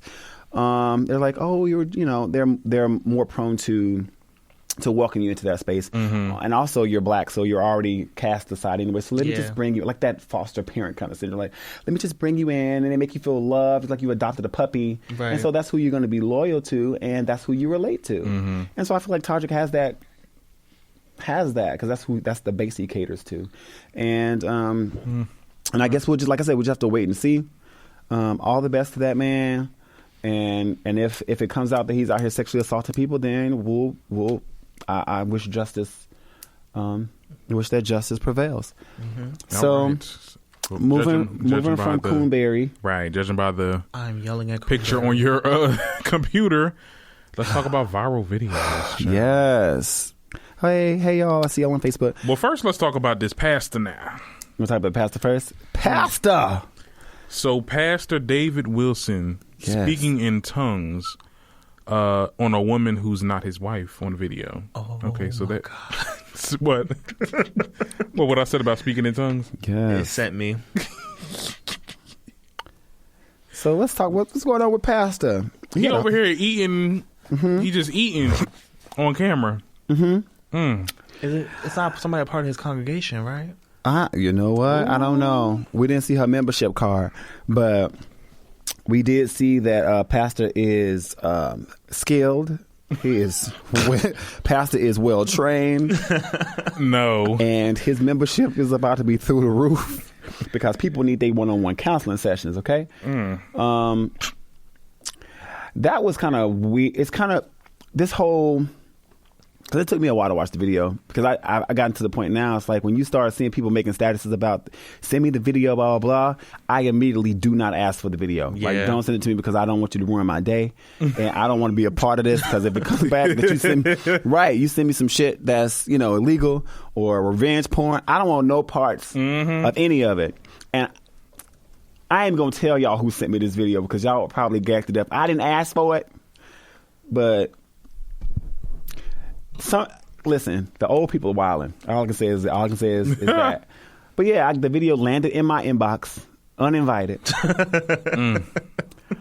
And I was like, oh, snap. Pastor is really... I was disgusted. It's performing an exorcism on this poochie. Like, I can't. No. But he's a man. He's a man. What? And I was like, okay, well, maybe this is just, he's a single man. And but it's weird because you're a pastor and you're supposed to be teaching about, adultery and fornication. Right. You lead the people. But then I found out that he has a wife.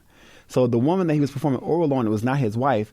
And he was sending the video leaks because it got sent to another woman who he was trying to entertain. So pastors out here Rolling Stone? Pastors out here dropping But news I'm going in to the hell. DMs. But I'm going to hell, right? Right. Shot that and Isn't adultery a sin also? Adultery is supposed to be a sin. Yes, it is. Yep. Yeah. But Someone find this man his clown wig. Okay. Honk honk. But I mean, that's the part, like the hypocrisy jumped out because I was looking at some of the threads that people were making about this pastor, and I was watching all these black women celebrate it and hype it up, and I'm just looking at a lot of these people that I follow or that I co-follow. No, I'm just saying, like, they were making light of it. Oh wow! But these are some of the same people that as soon as there's news about a homosexual, or somebody is outed, they ready to quote the Bible. But y'all talking about, I need to have a one-on-one with pastor, right? This is exciting to you that this pastor is eating this woman out on camera in pornography, but you worried about what the gays are doing in their own, probably their own home. Like, I don't know. I just feel like the more and more he got to do what he got to do. He's still a man. All the other stuff. So I'm just watching as time goes by. We're in the information age, and all things done in the dark shall come to light. And I think people are going to be so upset to realize that it doesn't matter what you try to cloak yourself in, whether it's politics, whether it's religion, the truth is going to be exposed. And humans are humans, and humans do human shit. Yep. And that also includes getting naked haircuts. So we're going to move on to the next viral video. Whew. So there's this man that's been doing haircuts, personal haircuts, and he's been cutting people's hair naked. I mean, the person that's getting the haircut is naked too. They just doing some sessions. Yeah, that was different. I didn't think you got naked to get your haircut. I thought the barber was naked at first, right? Okay, so clearly the simulation is glitched at this point. The simulation? The matrix we in is just the matrix we in right now is glitched because there's a lot of shit that's going on. So explain to me the premise of this haircut, Jay. Explain to me about this haircut. All right, you got dreads. You have no idea. Well, you don't know? I've seen the video, and quite frankly, I'm disgusted. You disgusted? Okay, which one? Okay, it's the guy with the he dark skin, right? Yeah. Okay, yeah, and he has the blue. Yeah. Okay, we talk about the same person now. Yeah. Because you pulled up something different, and I'm like, who is that? Well, there are several videos that are out there, but so let's go. Let me go to this article. You said you was disgusted. I just don't understand. These are the same niggas we see on Twitter, man. So I am disgusted. So there's this guy who what is his name? I'm trying to find him. Brandon. His name is Brandon. He's in Atlanta. Yeah. Atlanta. Yeah, he does nude cuts. And they're $80, and you get free shots. You get to do a barber oil rub down. You oil him down. Oh, he gets oiled down? He gets oiled down, yeah. And then he'll cut your hair. What in the fuck?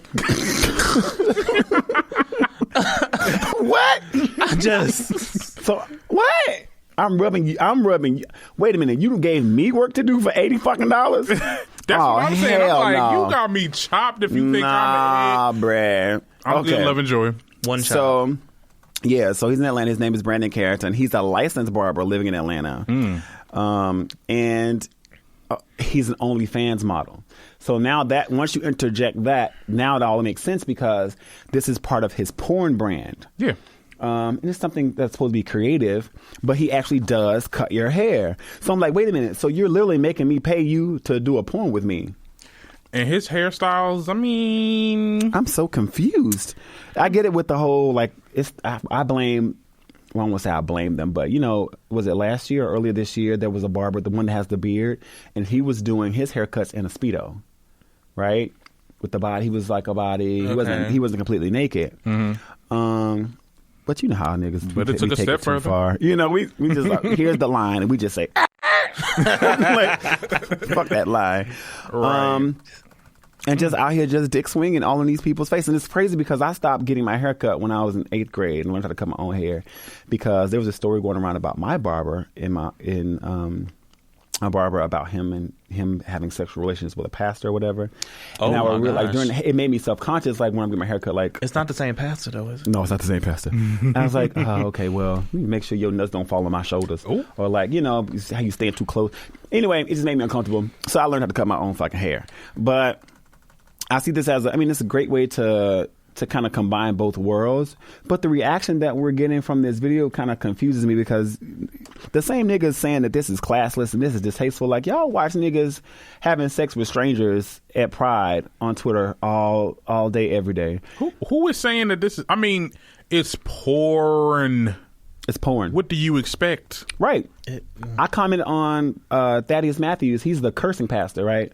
I was watching the comment set because he's going to interview him. They're pulling an interview today at 7 o'clock. He's going to do a live radio interview with him and talking about there should be a standard about as a licensed barber, this is unsanitary because you're cutting someone's hair while in the nude and all this other stuff. Right. And if y'all want to suck dick, you can suck dick. But why you got to do it in the barbershop? This is not at a barbershop. This is at his house. Right, but my thing is, why do you care? I was looking at the straight people that commented, and I'm just like, y'all do understand. Yeah, straight people was I'm like, okay, well, Straight people love minding other people's business. yes, they do, and I'm just like, at the end of the day, this is for somebody's enjoyment because someone loves watching this, and somebody loves getting their hair cut by someone that's naked. Right. It's not my shtick, it's not my thing, but I'm not gonna yuck somebody's yum. Right. Do you get what I'm saying? Mm-hmm. But the girls are shook as well because girls are like, wait, you getting your hair cut again this week? Where you going? How many times you gonna push your hairline back? Right. Right. You getting faded every week. I need to. You be using the same people. Your hair barely grew back in. Like, what's going on? People got personal barbers. Right. I have a personal barber. I go to their house and they can come to mine. I want a personal barber because I can't. I do not like going to barbershops. To get one for a lineup because it's like every time I'm like, oh. So would you get a haircut at a Naked Barber if it didn't cost $80? If it didn't cost $80, $80. some personal information that you're asking me. Would I go? I would probably go and wait and then like dip before my haircut. But I'm not gonna be on video though, because You would. I'm not on video for millions of people to see. No, You don't have that kind of following. Millions of people. I think you're carrying right now. He said he don't got you. Ooh, that's a read. Would a partner who does hair for you count? Because what? Like if you had like a partner that know how to do your hair, right? And y'all just, I don't know. It's on some. It's like okay, you do my hair, and then afterwards we just get grown. Oh, okay. Right. Well, I think that it's kind of hot. The concept of having a naked barber is, it's sexy in its own way. It's like its own little fantasy. Because I do think that some gay guys, when they go to the barbershop, because when you're gay or bi, you're in some of those heterosexual spaces, and very uncomfortable. You're very uncomfortable sometimes. So I think having a gay barber is a good thing. And sometimes you fantasize like, I wonder what this person looks like naked. And you fantasize get my hair cut and like, what if I just pop his dick in my mouth? Oh, okay. No, oh shit! But he scared the shit out of me. Right. But now that fantasy has been brought to life for some people, and I just think that, of course, it's going to make the hetero world uncomfortable. It's going to make the heteros uncomfortable, but I think it's for the market that it's for. Right. The videos have been circulating for years. It has. Yeah. And once I realized that he was an OnlyFans model, I'm just like, okay, so this is another way of him making money. You can come in and pay to get your hair cut, like it's a service, like a massage service, like some guys do erotic massages. And, except the difference is you're not getting a massage, you're getting a haircut and you're massaging me for $80. I don't know about that. You can't tell him he can't. Now, if this is at a barbershop, then we can start saying some health code violations, maybe. But this is at his house. But still, like, you still have to have some type of. You still have to. It's a practice. You still have to have some type of once you're licensed to do something, like being a doctor, like once you're licensed to do something, you have to follow the guidelines of your license. He can get his license. He still can cut hair. He still can cut hair. He still can get rubbed down with barber oil. for whatever price he says. He just becomes an unlicensed barber at that point. You know what? Okay, well, look. But then he get a fine. That's true. You get a fine? Yeah. Mm-hmm. Oh, Tokyo Styles got a fine? He ain't got no license? I mean, come on. This man. What up? What up? I don't know. But also another little piece of information, because this blew up kind of like overnight. But the Naked Barber, there's actually the nakedbarber.com, and there's a guy in Australia who's been doing this since 2013. His name is Richard Savvy, and he's actually known and branded as the Naked Barber. So I'm looking at the picture now. It's a little white man. Sounds about white. Hold on. Hold on. For those of us who follow me on Facebook, I'm live right now. Oh my God. And this is, you see it? Oh. Yeah. Oh my. Right. So, and this is the Naked Barber, and he was copyrighted in 2014, his website. Or whatever. So this isn't something new. It's like adding a kink to your haircut. So this is in Australia. This is old. It's just an idea that he warmed up and brought to America, to black gay culture. Well, so coming to America, and it's part of the black gay Twitter culture. So sorry to these videos, but yeah, it's just another. And you know, what's bothering me now is that people will share some of the craziest things, but they don't support their friends. Like, I don't want to go on a tangent, but there were a lot of black creatives doing some really dope ass shit, like us. Mm-hmm. And, you know, you literally have to beg people to watch your videos. You have to beg people to listen to your show. You have to beg them to buy your products. You have to, and my shit free, right? Okay. And it's free. Freaking but y'all will spam the hell out of this trash stuff, like this stuff that has no real value. Exactly. And these are people you'll never meet, and it's just kind of weird to me, especially with me being in the position that I'm in right now. Like, don't send me shit if you're not sharing my shit. Okay. That's how I feel about it. Like, I don't want you. Don't be spamming me with these people's shenanigans. And don't ask me what I talked about. Listen to it. Okay. Right. All tea. Right. So y'all can take that how y'all want to. If y'all want to spread viral videos, make us viral. God damn it. Yeah. Because the second we do something stupid, right, and that's when because stupidity is what's in. Oh, that's what. Oh, well, you stupid if you paying $80 for a haircut by that man. That's that's kind of. I don't know where y'all get all this discretionary income from. Well, shoot, he ain't the only one that charged $80. Shoot, I've seen someone charge $80 just for cutting your hair. I haven't met a barber that's worth that yet. I better not need a haircut in 2 months. Right, you better put some magic oil on this shit that stunts the growth. My scalp better be laced in 24 karat gold. Okay. Period, poo. All right. So I think it's time for us to move into our doll talk section, right? Yes. Okay. So what are we going to be talking about today? The Black Ken doll. Oh, yeah. The Black Ken doll. What are we talking about, Darren? What are we talking about? We're going to be talking about some relationships right now. Okay. So, and this is something I was kind of asking around for my best friend and mother, and also, well, my parents, because he was there too. But should your spouse outrank close friends and family?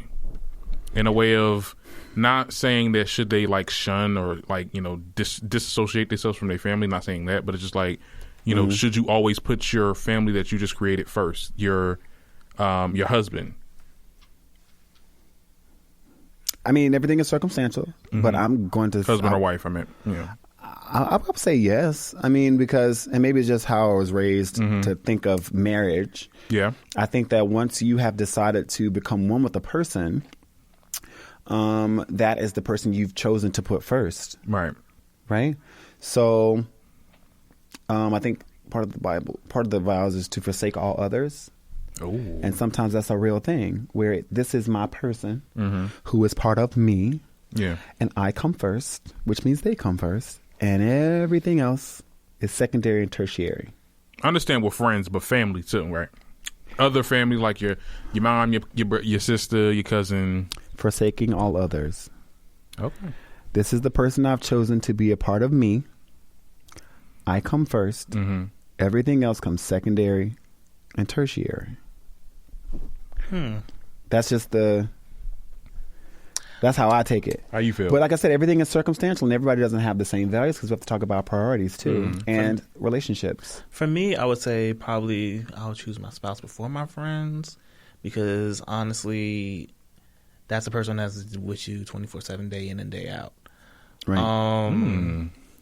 with some certain friends, mind you, have that weight too. Don't get me wrong.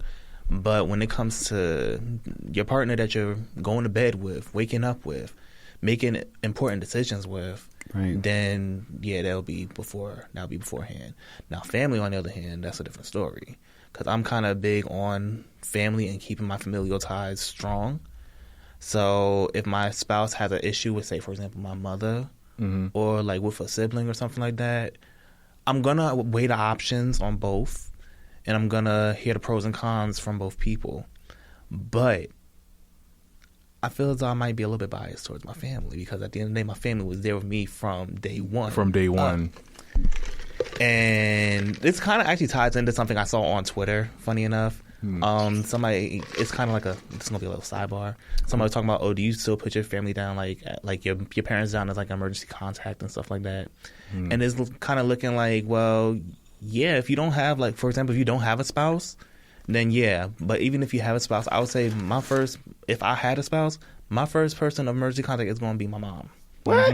Yeah, it's going to be my mom because she's the one that knows. She knows quite a bit more than what my spouse would know. Why? That's the hope. Oh. But well, I hear you. I'm sorry. You're like, right. The spouse will be second. Don't get me wrong, but with me, it's going to be my mom. Because she knows the ins and outs of certain things that I've been through with health and stuff like that. Yeah. She obviously will probably know certain things that I might not know, quite frankly, that hasn't been shared yet. Okay. Like it. But shouldn't you tell your spouse everything? Yeah, you should tell your spouse everything. Don't get me wrong, but say for example, if you're not at that point where everything has been shared with your spouse, the person you married. I'm not talking about your boyfriend. Yeah, this is married. I'm talking about I'm talking about the person you married. So, like, if I was married, my emergency contact is going to be my wife or my husband, because there is a change of guard that's supposed to happen when you get married. Okay, that's why your father, when you're a woman, your father gives you away to your husband. It's like a change of guard. Okay, you see what I'm saying? Okay. So, even if I was in not long distance, which may be my next thing, but a long-term relationship. Oh no. I would. That's information that I would be willing to. I need that information. Like, Mom, I need more information so that I can have the person that's closest to me. I don't know. I'm also thinking about the fact that where I'm currently at right now because niggas ain't shit. But that's why this episode is nigga please, because honestly, it's just like when I was originally thinking 5 years ago where I was going to be at, if I was going to be in a long-term relationship or not, it's like, yeah, it's looking like a chop at this point. You have time. Yeah, I know, but it's just like right now, who has my back currently is my family. Yeah, so it's like that's where I'm looking at it from. And they should until you have found that person to leave your mother's house and cleave to your person. Yeah. So then, yeah. So once you start cleaving to that other person, I think that on both fronts, like, I don't know how I would feel if I was in a 4 or 5 year relationship with somebody, or we've decided to get married, and something happens to them, and the first person that gets the phone call is their dad or their mom. Yeah. Okay, I understand that.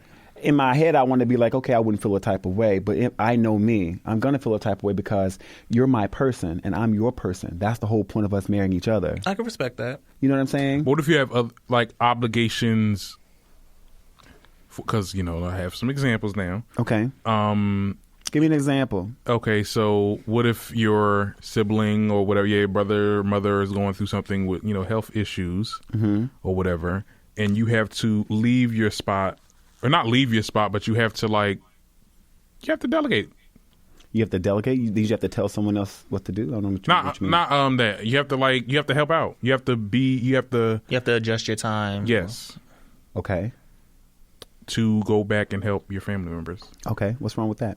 But sometimes it could get with when is enough people. When is enough? When is enough? When is too much? Too much?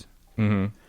So, with the example you gave, if you're married and have a family, is from what I'm understanding, and one of your siblings has a medical emergency, a good spouse would be supportive of you supporting your family. Mm-hmm.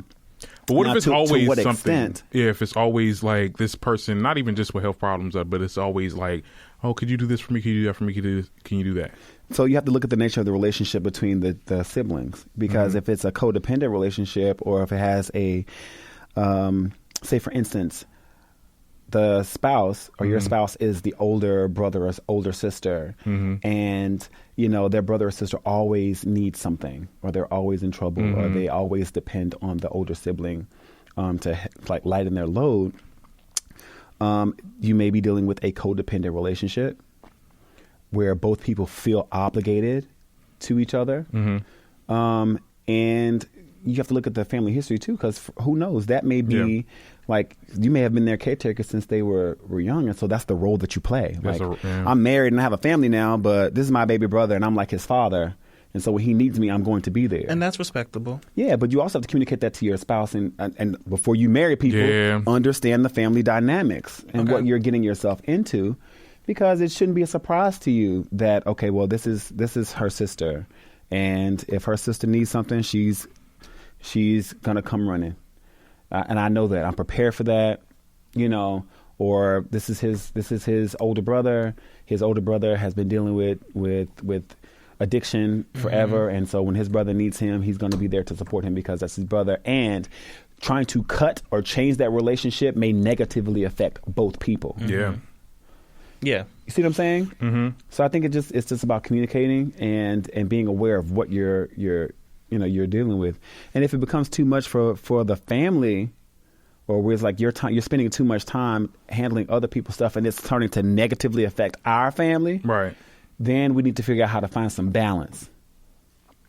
That would be the struggle. How do we balance your time, you helping out your sister, whether it's watching her kids or picking her up from work or helping them pay bills, because now it's negatively affecting our family dynamic. And there has to be some give and take with that. Yeah, we need to make sure that there is balance.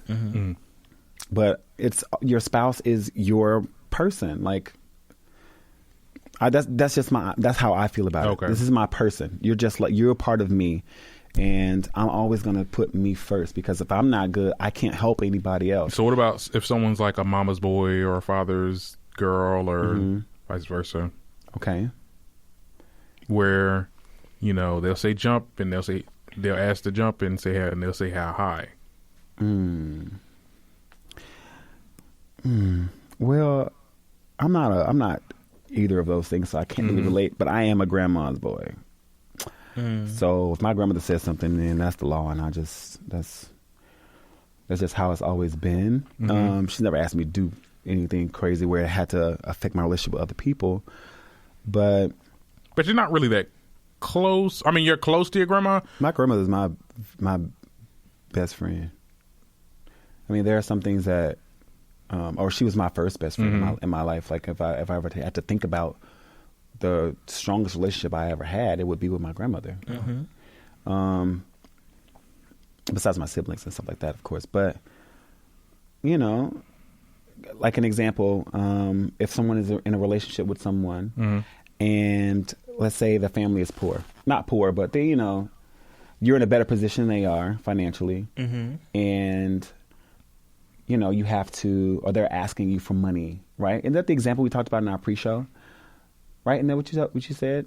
About they're in a relationship. Okay. Two people in a relationship, and one is financially sound, and he always helps his family out. Yes. Right. That. And how the response of the girlfriend. Correct?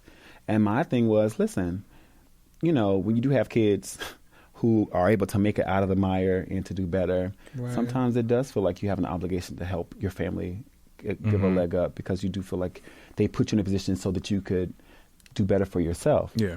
But like I said, unless it affects the house negatively, unless it takes away from what you're doing. The example you gave was that the girl is dependent on him too, right? Give me the full example. You didn't stack this house. Right? I didn't stack this. Okay, so they're both out of their parents' house, and they're in their own space. Okay, they live together. Yes. Okay. And he has a good job, paying well.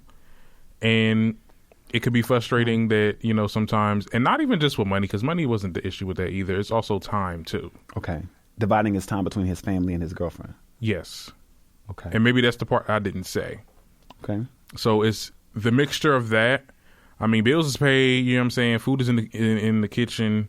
Okay. You get what I'm saying? But it's just like, you know, time and just like you're doing this, you're jumping backwards. But I'm supposed to be, like you said, you know, I'm your person. Right. So my first thing was they're not married. So how he decides to spend his money is how he decides to spend his money. That means helping his family or whatever.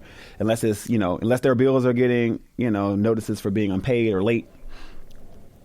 Unless they're risking losing their house or their apartment. Right. She should probably just be quiet and go find how to make more money. But that could also be a form of manipulation as well. Whether it's on the family side or either on the partner side.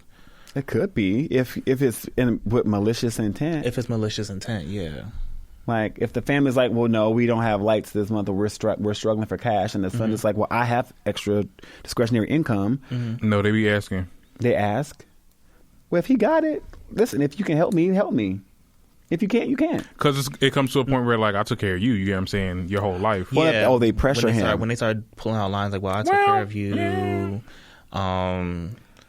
Well, don't be like that when you're in this position and stuff like that. I don't know. That's where it can get very, very mixy. It depends on. Well, I mean, it depends on the family culture. Like if you're raised in a family where you all kind of depend on each other. I don't know. I can't see myself making it big and not elevating my family. I can't see me just leaving them in Louisiana while I'm hopping private jets and signing endorsement deals and making millions of dollars, living my best life. I can't see that happening. Right. I'm going to provide whatever type of financial assistance I can. I'm going to, try to, bring them into different experiences because that's my family and I want to share that space with them. However, there's this thing called financial abuse. Yeah. And I've already been a victim of that before. So I don't think I'd ever be in that position. I'm going to give what I want to give, not because I just feel like I have to, but because I want to. And so if the son is doing for his family because he wants to do it and not because he just feels obligated to do it, then that's different. If they're pressuring him saying that, you wouldn't be where you are because of us and you owe us this, then that's different. That changes everything. But as far as the girlfriend, I'm like, you're the girlfriend. You're supposed to be supportive. And if you're having an issue with the way this man decides to spend his time for something you don't like or feel like you want to be doing as a wife forever, playing second fiddle or being in the backseat to his mom and dad, then this may not be the husband you want. Yeah. Right. Because that's a hard pattern. That's a hard behavior to change, unless he wants to change it. How long have they been together? As long as I've been we've been in middle school. Like this more than 10 years? Yeah. Well, yeah, more than 10 years. Oh, well, I mean, she should be used to this by now, or she should have had some type of connection to the family where. Yeah, but you can't count some of those years because it's like that's kiddie stage when you're in high school. And, yeah, but as you get older, you become reflective. So you're like, oh, well, yeah, I can see how this works. Like when you have some family structures where you kind of dictate how the kid is going to, like, where you're going to go to school, what occupation you're going to get. You start building goals and financial goals for your family based off of those things. Right. And like, yeah, we raised you to be a doctor. Now that you're a doctor, we need you to invest back into the family. We need you to help us buy this property. We need you to help invest in your brother's business. We need you to do X, Y, and Z because that's part of ain't no piggy bank now. No, what I'm saying is that's part of your family duty, and they do that together. If you look at some cultures, that's how they're able to buy up the block. I mean, okay. I mean, yeah, I get it. Think about it. I understand that. That's why they stay in their parents' house until they're 30 or until they find a wife or a husband where they can financially support themselves because they stick together and they learned how to build wealth, generational wealth, because it's you build that family obligation to support and build. Okay. Everybody doesn't have that though. Some people are raised to be individuals and to be supremely independent, and sometimes that goes to the F you. I made it. Bye y'all. And then you see broken communities like the ones that we have. Yeah. So I don't know. Like in each one, it has to be the nature of the relationship they have. Okay. You know, but yeah, your spouse to me is always going to come first. If that's the person you chose. At first, when you mentioned this, I thought you were going to do like we're going to have this dumbass conversation about like who eats first, like the husband or the kids.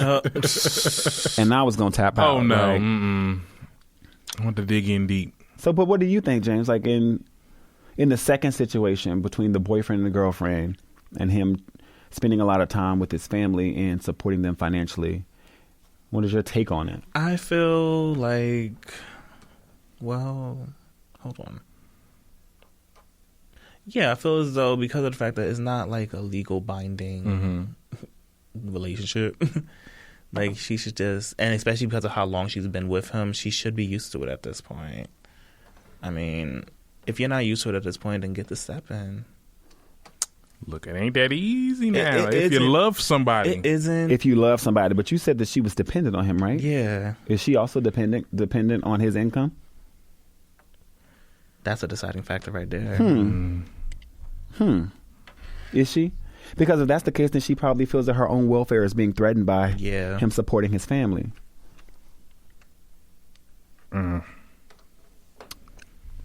Well, and that's that on that. What a cricket said now. All right. I'm just saying, like, the nature of these relationships does matter, and the context of the relationship matters. Yeah. So if you're dependent on this person, I'm your boyfriend, I'm dependent on you and your money to make sure that we're good, and then I'm watching the money that we're supposed to be using for our house be bled out by your family. If you and I have an understanding that I'm not going to work two jobs to keep stuff afloat, and you just giving stuff away, then that means that you have a lack of respect for the relationship that we're building and the dynamics that we agreed to.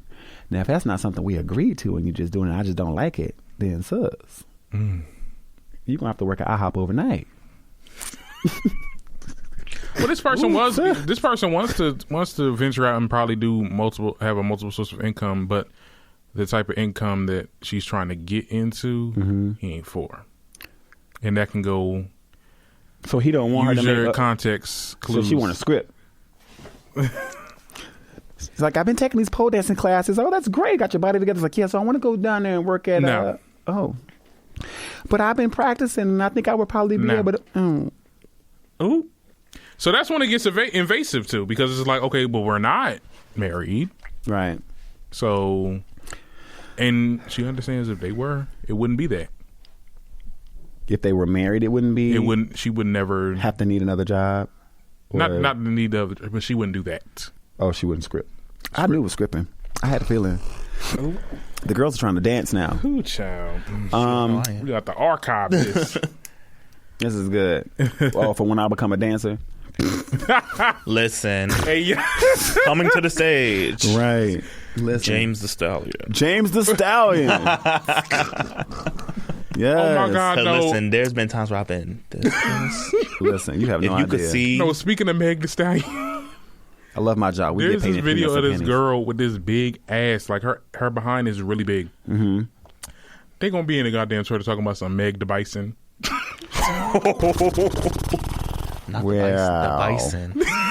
I am gagging. The bison. Completely gagged. You know what? I can't. Well, I'll be damned. Oh, hey, y'all. Meg the Bison, okay. So y'all gonna do this on Al Gore's internet? Really? Right. Clearly. Meg the Bison. Meg the Bison. I'm outraged. I'm gonna change my Twitter name to James the Bison. I am for it. I vote for that. I voted between James the Mustang or James the Bison. I'm not even sure. I might do the Bison. The Mustang. Big bulky horses. Oh my God, James the Buck. I cannot. No. Oh my goodness. Oh my God, I thought about changing my name on Instagram to but mad people use this. They be like mostly hated Shay or mostly hated. I'm like, nobody hates you, girl. Nobody knows you to hate you. I was about to say that. Don't nobody hate you but your bank account, girl. I'm hungry. That's what. Nobody hates you but your edges. Oh, right. Clearly, these supposed to be out here lying and trolling. I cannot. Oh. Well, we'll save that for another conversation. Oh, my messenger just closed. Oh yes, definitely Instagram names. That's definitely a good topic to talk about next time because we are well over the time. I'm gonna have fun editing this today. Editing, right? Fuck it, girl. You're like, I mean, I got a couple. They can listen to us all week. Just take it 20 minutes at a time. Okay. I'm yelling. Oh no. Okay, but anyway, I hope you've enjoyed this episode. You know, until next time, I'm your host, Darren Green. And I'm Prince Derek Dahl. And this is the Darren Green Show signing out. Thank you for joining us, James. Thank you for having me on. And we'll see you all next time. All right, bye. Bye.